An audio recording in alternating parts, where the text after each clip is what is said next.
సాహిబా రా దావుద్, బహుమతులు తీసుకువెళ్ళావా? వారు పుచ్చుకున్నారా? ఏమన్నారు? బహుమతులు అసలే అక్కర్లేదన్నారు, కానీ వారి అమ్మగారు ఎంతో చొప్పగా పుచ్చుకున్నారు.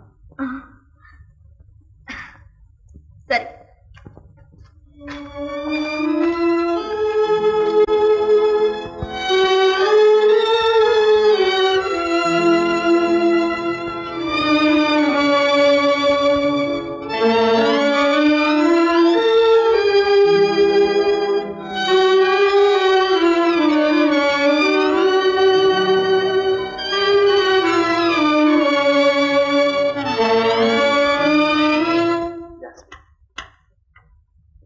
మొదటి సమావేశంలోని యాస్మిన్ నన్ను ఆకర్షించింది. రెండవ సమావేశంలో నా హృదయాన్ని ఆకర్షించింది. మూడవ సమావేశంలో పెళ్లి చేసుకుంటుంది అంతేనా?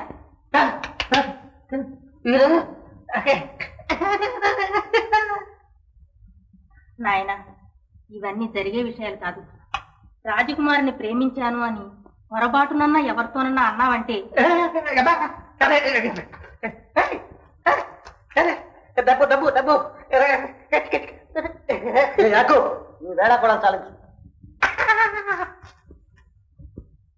ఏమైనా సరే నేను ఆ రాజకుమారిని నిక్కా చేసుకుంటాను, లేదా ఫకీర్గా మారిపోయి మక్కా చేరుకుంటాను. ఏమిటా ఈ పిడివాదం? అమ్మా, కబుర్లతో కాలక్షేపం చేయకు. నా మీద నీకేమాత్రమైనా ప్రేమ ఉంటే వెంటనే సుల్తాన్ దగ్గరికి వెళ్ళి యాస్మిన్ అడిగిరా, లేదా నా మీద ఆశ దొరుకు అంతే. సరే, నీకోసం ఏమైనా చేస్తా.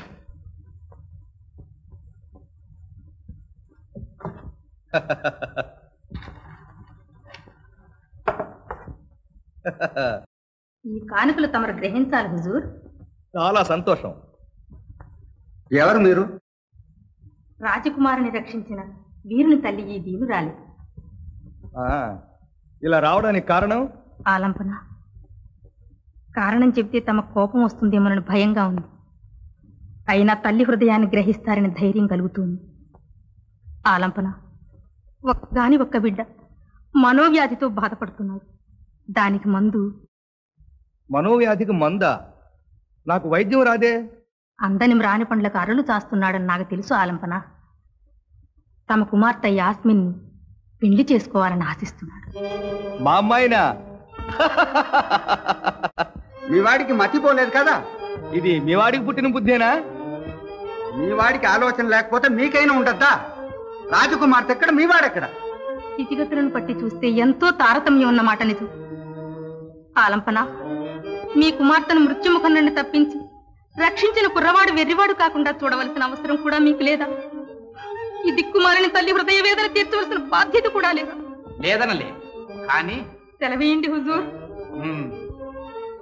40 బంగారు పెళ్లాలనంట రత్నాలు రాసులు పోసి 40 మంది పానిచలతో సహా కానుకలు తీసుకొస్తే మా అమ్మాయిని మీ అబ్బాయికి ఇవ్వడానికి ఏమి అభ్యంతరం లేదు. హుజూర్, అలా జరగాల్సిందే, దానికి తిరుగులేదు. నవరత్నాలు పోసిన 40 బంగారు పళ్ళేలతో సహా 40 మంది బానిసలను స్త్రీధనంగా పంపితే పిల్లనిస్తామన్నారు. నాయన, కలో గంజో తాగి గౌరవంగా కాలక్షేపం చేస్తాం. ఈ కోరికలన్నీ మనం తీర్చగలమా?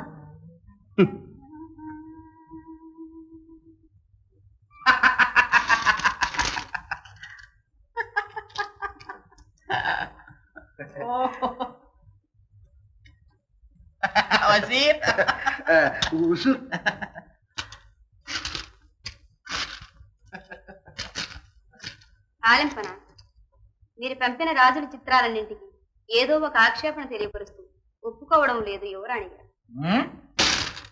ఈ విధంగా యాస్మిన్ అయిన వాళ్ళందరికీ తలో వంకా పెడుతూ ఉంటే పెళ్లి పేరుతో ఖజానాకు డబ్బు ఎలా చేరుతుంది? హుజూర్, ఇంతకీ అమ్మాయి గారి మనసులో ఏముందో ఏమిటో? ఏముందో ఏమో, ప్రాణం తీసేస్తోంది. సింహాసనం దగ్గరికి పోవాలంటేనే కాళ్ళు తడబడుతున్నాయి. కత్తి పట్టుకోవాలంటే చేతులు వణుకుతున్నాయి. కట్టుకున్న ఈ దుస్తులు కూడా చాలా బరువు అనిపిస్తున్నాయి. నిజం హుజూర్, అసలు శరీరమే బరువు అనిపించే ఈ వయస్సులో ఈ రాజదుస్తులు ఇవి మరీ బరువు అనిపిస్తాయి. వయస్సు మళ్ళీపోవడంతో బ్రతుకే బరువు అనిపిస్తుంది. ఇది ఇంకా బరువు అనిపించకుండా మా అమ్మాయికి పెళ్లి చేయాలన్న అభిప్రాయం వజీర్. చిత్తం చిత్తం. రాజకుమార్ లాగా మా అబ్బాయి ఏ పిల్లను ఇష్టపడలేదు. అస్తమానం ఏదో ఆలోచన, పరధ్యానం, పలవరింతలు. నాకేమీ అర్థం కావడం లేదు హుజూర్. ఈ మాత్రం తెలియలేదా వజీర్? ఇదే. ఏమిటది హుజూర్? ప్రేమ జ్వరం. అయ్యే ఉండొచ్చు. ఇదే వ్యాధి మా యాస్మిని కూడా. చిత్తం చిత్తం.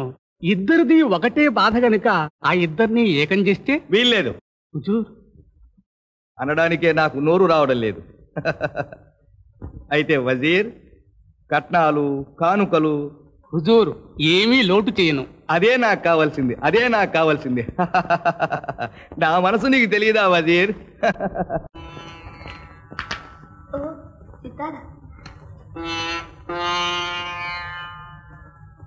మంచి తీగ బిగించి మేచడంతో ఈ సితార ఎంత మధురంగా పలుకుతుందో చూసావా?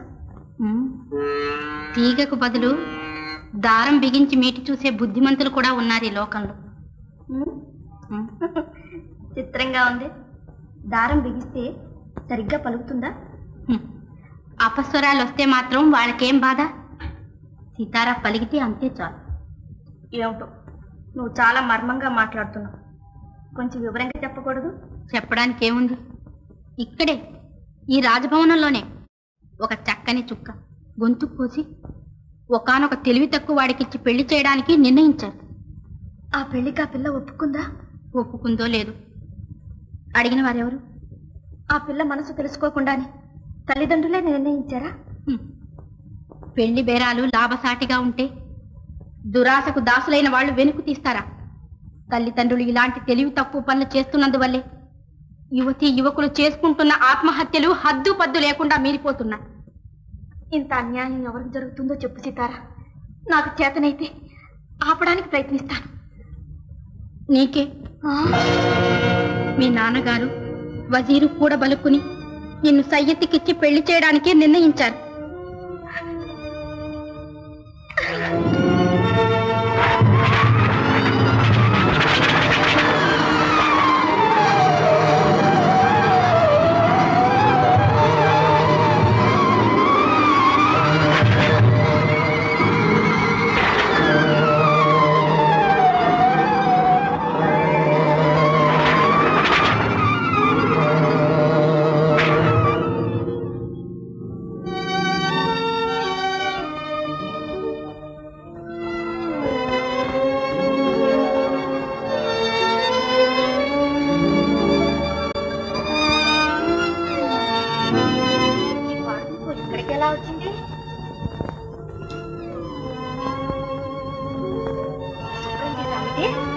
అది డబ్బులన్నా వస్తాయి.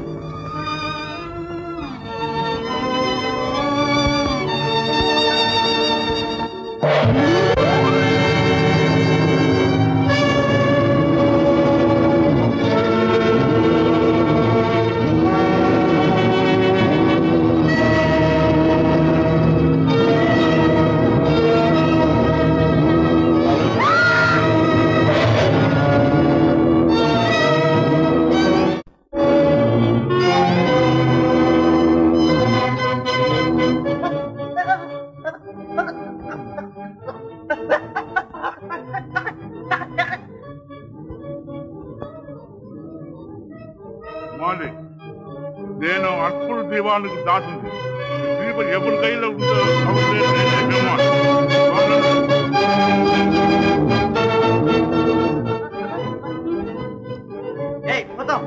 ఆకలి వేస్తుంది కానీ ముందు భోజనం తీసుకురా.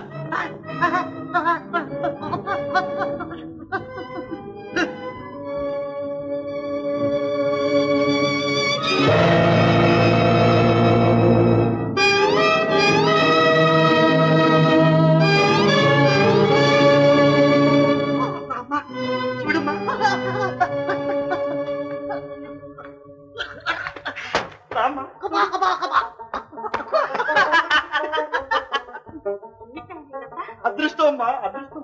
ఇప్పటితో మన దరిద్రం తీరిపోతుందమ్మా. అవునమ్మా, ఈ దీపానికి దాసుడైన ఆ భూతం సహాయంతో నేను గొప్ప ధనవంతుడిని అయిపోతాను. భూతం, ఎంత తీసినా తరగని ఒక ధన సంచిని తీసుకురా.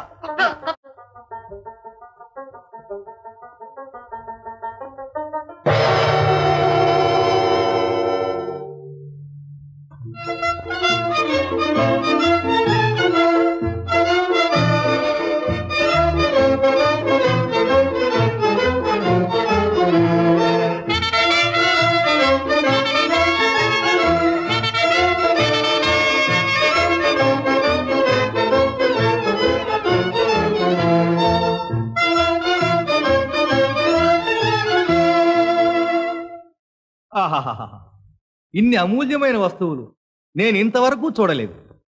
ఆ మంచి ముత్యం ఎంత పెద్దదిగా ఉన్నదో చూసావా? దీని లెక్కేమండి, పెద్ద ముత్యాలు కూడా ఉన్నాయి. ఆ వజ్రాన్ని చంద్రుడికి బదులుగా ఆకాశంలో ఉంచితే ప్రపంచం అంతా పండు వెందెలతో నిండిపోతుంది. ఇందులో ఆశ్చర్యమే ఉంది హుజూర్. చంద్రుణ్ణే కాదు, సూర్యుడిని కూడా ధిక్కరించే వజ్రాలున్నాయి. నీ దగ్గర ఏమైనా ఉన్నాయా? నా దగ్గర సాధించు. లౌదీన్, అన్న ప్రకారం అవన్నీ తీసుకొచ్చావు. హుజూర్ ఖామోష్, మా అమ్మాయి నీదే. శుక్రియా రంపన. హుజూర్, హుజూర్, అబ్బా మీరు ఇక్కడే ఉన్నారా? మీరు ఎక్కడున్నారా అని ఊరంతా తిరిగి వస్తున్నాను. రైట్, ఊరికి అల్లా చేసి నా ఆలోచన పాడు చేయకరా. అది కాదు హుజూర్, అల్లావుద్దీన్ నికా ఏమిటన్నావు? నికా పక్క ఇంకెంతకంటే చెప్పకు. ఆ పైన చెప్పి సూతులు దెబ్బలు నా గుండెల్లో వేసి చంపుతున్నాను నన్ను. అది కాదు హుజూర్, పోయిన దాని గురించి ఏడడానికన్నా ఉన్న దాని గురించి ఎందుకు ప్రయత్నించకూడదు? ఏమిటన్నావు? రోషనారా బేగాన్ని మీరు నిఖా ఎందుకు చేసుకోకూడదు అంట. రోషనారా బేగాన్ని నిఖా మీరు ఎందుకు చేసుకోకూడదు? ముందు వద్దని చెప్పి ఇప్పుడు ఎలా దాని ముఖం చూసేది? ఆమె చూడకపోయినా వాళ్ళ బాబు మొఖం చూడండి. దీనికన్నా ఘోరంగా ఉంటాడు ఆడమొక్క ఎలా రాదు. నేను చూసి అది కాదు హుజూర్, రోషనార్ గారికి వెళ్ళి, రోషనారా నిన్ను నేను నిఖా చేసుకుంటున్నానని మీరు ఒక్క మాట చెప్పండి, తప్పకుండా మిమ్మల్ని నిఖా చేసుకుంటుంది.